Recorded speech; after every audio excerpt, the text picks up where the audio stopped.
It's alright. Hush.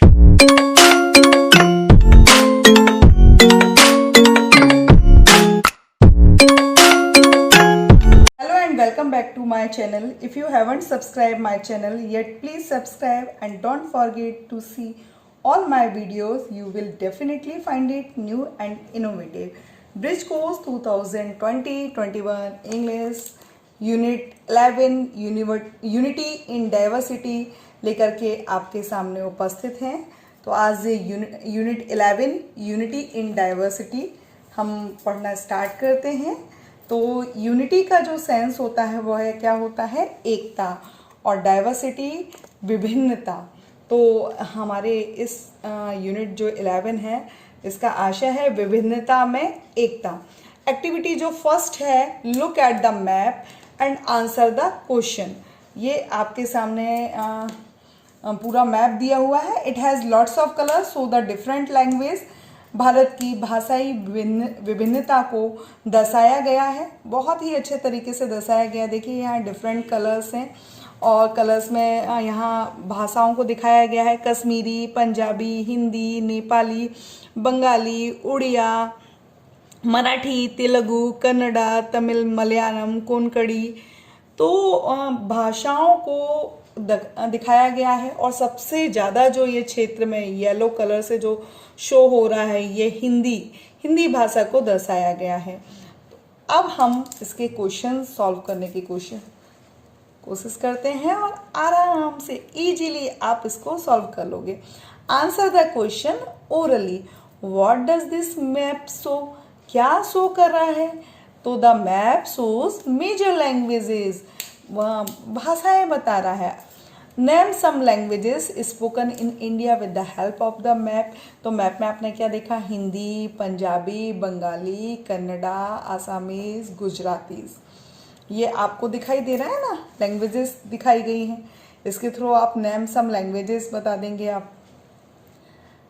According, third number का जो question है, अकॉर्डिंग टू द मैप के अनुसार which language is spoken in the largest area? कौन सी भाषा बोली जाती है हमारे यहाँ सबसे ज़्यादा लार्जेस्ट एरिया में? तो ये कौन सा शो कर रहा था अभी? हिंदी। तो आंसर क्या हो जाएगा? Hindi. What language do you speak at home? अब ये क्वेश्चन आपके ऊपर है, आप कौन सी भाषा का यूज़ करते हो? तो आप बेटा अपने अकॉर्डिंग यहाँ पे फिलअप कर दोगे। मराठी बोलते हो, हिंदी बोलते हो, तेलुगु बोलते हो, उड़िया बोलते हो, जो भी आप लैंग्वेज आप यूज़ करते हो आप यहाँ पर वो आंसर में फिलअप कर देंगे। आगे चलते हैं। Activity second. एक्टिविटी जो सेकंड है, read the following passage. There is a popular saying in India. यहाँ पर पॉपुलर होता है मशहूर, बहुत ज़्यादा प्रख्यात होती है।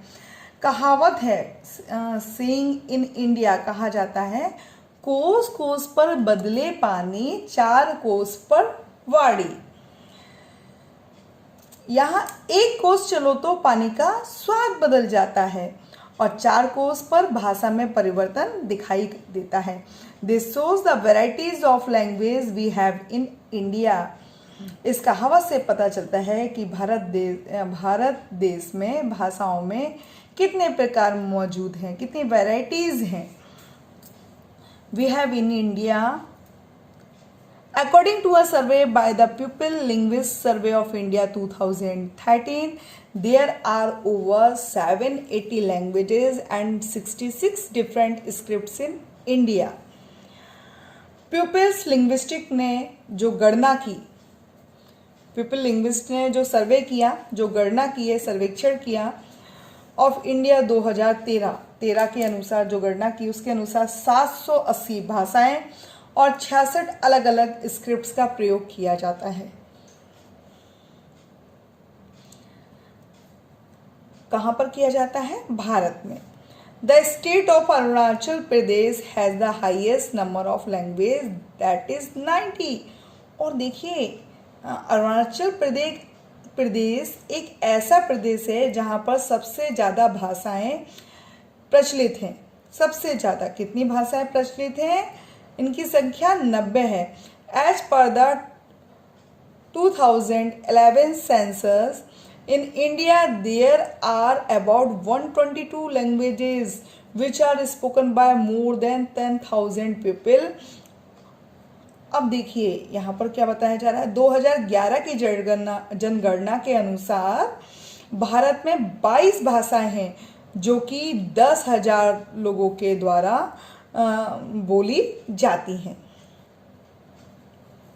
10,000 people. Of them 22 are the scheduled language. और 22 भाषाएं जो हैं वो शेड्यूल लैंग्वेजेस हैं. 22 भाषाएं शेड्यूल लैंग्वेज हैं. और अब English and Hindi are the official language. और अंग्रेजी, इंग्लिश और जो हिंदी है, अंग्रेजी और हिंदी जो है केंद्र सरकार की कार्यालयीन भाषा है. यहाँ पर ऑफिशियल लैंग्वेज मतलब कार्यालयीन भाषा है ऑफ द यूनियन गवर्नमेंट, केंद्र सरकार की. They are also link language. और इनको क्या बोलते हैं हम? लिंक लैंग्वेज बोलते हैं, लिंक लैंग्वेज भी बोलते हैं. दैट हेल्प अस, जो मदद करती हैं, हमारी सहायता करती हैं, कम्युनिकेट विद पीपल, लोगों से वार्तालाप करने में, from different part of country, देश के अलग अलग क्षेत्रों के लोगों से वार्तालाप करने में मदद करती हैं. Answer the following question in 2-3 sentences each. अब हमको आंसर देना है 2-3 सेंटेंसेस में ईच का.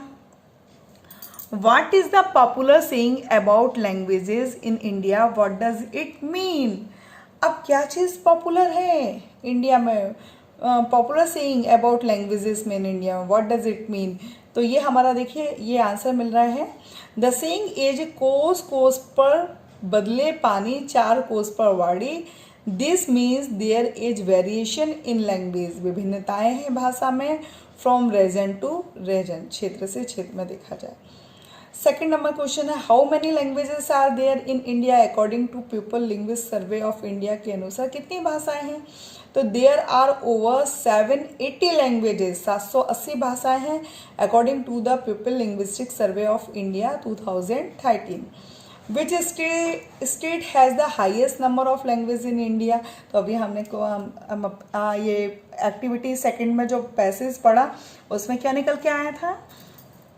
The state of Arunachal Pradesh has the highest number of languages at 90s. ये निकल के आया था ना हमारे सामने. आगे देखते हैं, how many scheduled languages are there in India? तो there are 22 scheduled languages. ये यहाँ पर शो किया हुआ था. Of them 22 are the scheduled languages. आगे देखते हैं, what are the official languages of the union government? कार्यालयीन भाषा क्या है? English and Hindi are the official languages of the union government. Activity 3 आपके सामने, fill in the blanks with is और आर. तो यहाँ सिंगुलर और प्लूरल के अकॉर्डिंग हमको यहाँ पर वर्ब को फिलअप करना है. इंग्लिश एंड हिंदी प्लूरल हो गया, 2 बार. Are the official language of the union government.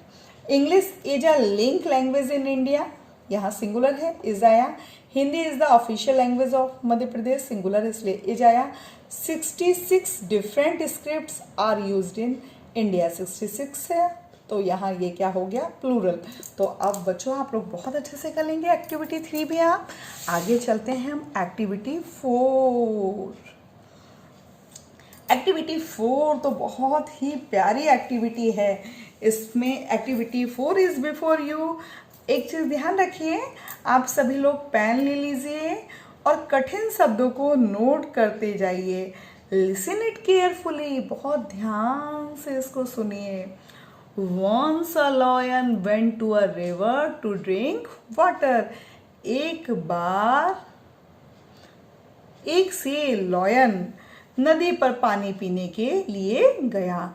At the same time, उसी समय, a big elephant also came there. एक बड़ा सा हाथी वहां पर आया.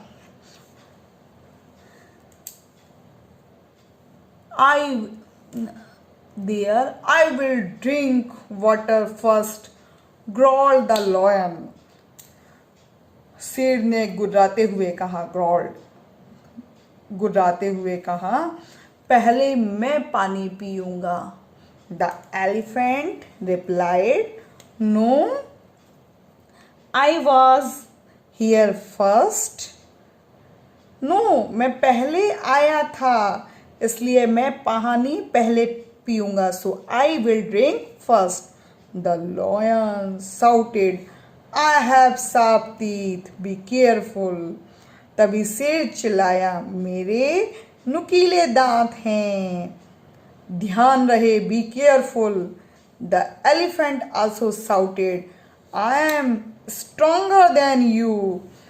हाथी भी चिल्लाया, मैं तुमसे ज्यादा ताकतवर हूं। Just then they heard some noise, बिल्कुल तभी दे हर्ड, उन्होंने सुना, कुछ आवाजें सुनी। Some hyenas were coming closer, एक झुंड लकड़बग्गों का समीप आ रहा था। Both the lion and the elephant became scared, दोनों शेर और हाथी डर गए। The lion said, the hyenas come when an animal dies. Hyenas जब आता है, लॉयनेस समझदारी की बात यहाँ पर कही कि हाइनेस जब आता है, लकड़बग्गे जब आते हैं, जब कोई जानवर मर जाता है। If we fight and I kill you और you kill me. If we fight, यदि हम लड़ते हैं, और एंड आई किल यू, मैं तुम्हें मार देता हूं, और या तुम मुझे मार देते हो, the hyenas will be happy, तो हाइनेस खुश हो जाएंगे, लकड़बग्गे खुश हो जाएंगे। द एलिफेंट एग्रीड, एलिफेंट बोलता हाथी सहमत था। यू आर राइट, तुम सही हो। लेट्स नॉट फाइट, हमें आपस में लड़ना नहीं चाहिए। Both the lion and the elephant drank water at the same time, दोनों ने, लॉयन और एलिफेंट, शेर और हाथी ने एक साथ पानी पिया। एंड वेंट अवे, और वहां से चले गए। अब answer the following question in a word each. देखिए, पहला क्वेश्चन का आंसर यही मिल जाएगा। Where did the lion go to drink water? The lion went to a river to drink water. कहाँ गया था? River. Who else was there to drink water? कौन पीने आया था? तो a big elephant was also there to drink water. Who had sharp teeth? किसके नुकीले दांत थे?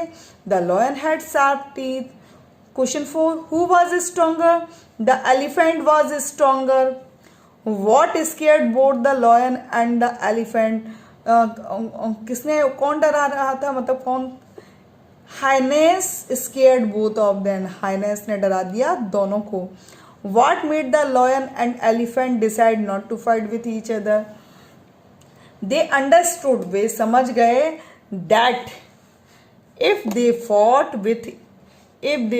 with each other, they would die and the highness would be happy, so they decided not to fight. उन्होंने ना लड़ने का निर्णय किया। एक्टिविटी 5 जो अब आपके सामने है, read the following pairs of sentence and notice the differences. अब हमको इसमें डिफरेंसेस देखना है। तो देखिए, ए क्या है? The lion told the elephant, comma, inverted comma में बात है, आई हैव शार्प टीथ। तो ये देखिए, ये डायरेक्ट स्पीच है, नरेशन है ये, क्योंकि कॉमा और इन्वर्टेड कॉमा में ये इसके पहले वाला जो है ये रिपोर्टिंग वर्ब है, ये रिपोर्टेड स्पीच है। बी जो है, the lion told the elephant that, reporting verb और रिपोर्टेड स्पीच दैट से ज्वाइंट हो रही है। यहाँ प्रोनाउन चेंज हो रहा है, it had sharp teeth, tense change हो रहा है, तो इसके थ्रू दिखाया गया है नरेशन को। यहाँ डायरेक्ट से इनडायरेक्ट में चेंज है, तो ए जो है वो डायरेक्ट है और बी में चेंज होते हुए वो इनडायरेक्ट स्पीच है। सेकंड देखते हैं, the elephant told the lion, comma दिया हुआ है, इन्वर्टेड कॉमा में, आई am stronger than you, inverted comma में दिया है। तो बी में फिर उसको, the elephant told the lion that it was stronger then the lion. यहाँ पे देखिए कि है ना, प्रोनाउन को चेंज किया गया है, तो ये चीज़ आपको ध्यान रखना है। और बस सिंपली ये बताया गया, आप इसे पहचान ले। फॉलोइंग पेयर्स को रीड करें और नोटिस करें डिफरेंसेस। तो नोटिस डिफरेंसेस देख रहे हैं, यहाँ कंजक्शन का यूज़ किया गया है, प्रोनाउन चेंज हो गए हैं, वर्ब चेंज हो गए हैं। थर्ड नंबर वाला देखते हैं, the lion said, comma inverted comma में दिया हुआ है we should not fight. The lion said that conjunction का यूज हुआ, कॉमा हट गया, इन्वर्टेड कॉमा हट गया है। दे शुड नॉट फाइट, यहाँ पर भी प्रोनाउन चेंज हुआ है। तो ये भी क्या है, हमारा इनडायरेक्ट स्पीच है। डायरेक्ट स्पीच में कॉमा इन्वर्टेड कॉमा में दिया रहता है, इनडायरेक्ट स्पीच में कॉमा इन्वर्टेड कॉमा नहीं रहता है, ये आपको ध्यान रखना है। Last one, fourth, the lion said, comma inverted comma I will drink water first, the lion sad that it would drink water first. तो ये आपको क्लियर हो गया होगा, बस आपको यहाँ पर नोटिस करना है डिफरेंसेस को। आगे चलते हैं, activity 6, make comparative forms by adding more, an example has been done for you।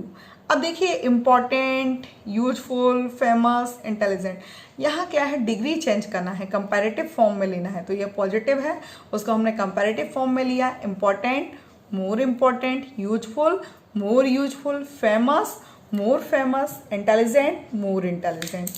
आगे चलते हैं,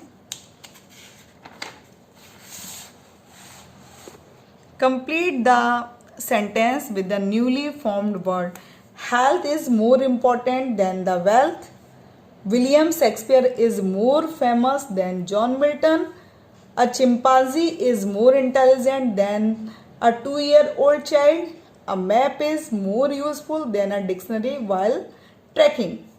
अब एक्टिविटी 7 आपके सामने है, रीड द फॉलोइंग स्टोरी। फिर आपके सामने एक स्टोरी आ गई है। Activity 7, once an old farmer lived in a village, एक बूढ़ा किसान था जो कहाँ, गांव में रहता था। ही हैड 4 सन, उसके 4 लड़के थे। They were always quarrel with each other, वे हमेशा आपस में झगड़ते रहते थे। क्वालिंग, झगड़ते थे। क्वारल मीन्स क्या होता है, झगड़ना। Each other, one day the old farmer fell sick, एक दिन बूढ़ा जो किसान था वो बीमार हो गया। उसने उसने निर्णय लिया that he should bring unity among his son, वह कि उसे बेटों में एकता लानी ही चाहिए। ही कॉल्ड हिज सन, उसने अपने लड़कों को बुलाया, पुत्रों को, and asked them to bring a few stick, और छड़ियाँ लाने को कहा। दे ब्रॉट द स्टिक्स, और वो क्या हुआ, छड़ियाँ, वो स्टिक ले आए। The farmer gave 1 stick to each and asked them to break it, किसान ने है ना एक एक स्टिक चारों को दी, मतलब एक एक स्टिक है ना, प्रत्येक को एक एक स्टिक दी और तोड़ने को कहा। Each of them was able to do it easily, प्रत्येक ऐसा करने में सक्षम हो गया आराम से। देन तब the farmer asked one of his son to tie them in a bundle, तब उसने क्या हुआ, किसान ने बंडल में बांधने को कहा, एक पुत्र से बंडल में बांधने को कहा। He then asked them to try and break it, तब वो बंडल में बांधने को कहा, मतलब 8-10 लकड़ियों को एक साथ बांटने को बोला। और फिर उसने पुत्रों से बोला ट्राई एंड ब्रेक इट, की कोशिश करो, अब इन्हें तोड़ो। Each of the son tried to break the bundle but they failed, एक भी पुत्र कोशिश के बावजूद भी उन्हें नहीं तोड़ पाया, वे असफल हो गए। Write a sentence each under the picture and then retell the story. अब पिक्चर देखिए, क्या दिखाई दे रहा है, द फादर, जो उसके पिता हैं, फादर हैं, गेव अ स्टिक दे रहे हैं टू हिज सन को, and asked them to break the stick, और बोल रहे हैं इसको ब्रेक करो स्टिक को। आगे देखते हैं, सेकंड जो है the son broke the stick easily, और दूसरे वाले उसमें ये देखो स्टिक को तोड़ दिया ना। फिर आगे देखिए, फिर जो है the father gave a bundle of stick and asked his son to break it, चारों बच्चों में ये बंडल बनाया और बोला कि इसको तोड़ो।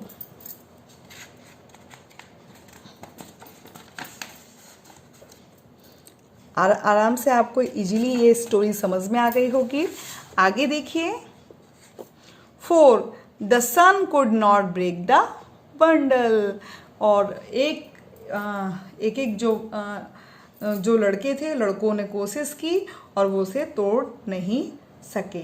अब एक्टिविटी 8 जो है वो आपको करना है, write the names of different food items which are famous in our country. अब यहाँ फूड आइटम आप लोग लिख लीजिएगा, फर्स्ट, सेकेंड, थर्ड, 4, 5, 6, 7, 8, 9, 10 जो फेमस है हमारी कंट्री में। Thank you. Please like and subscribe and share this video.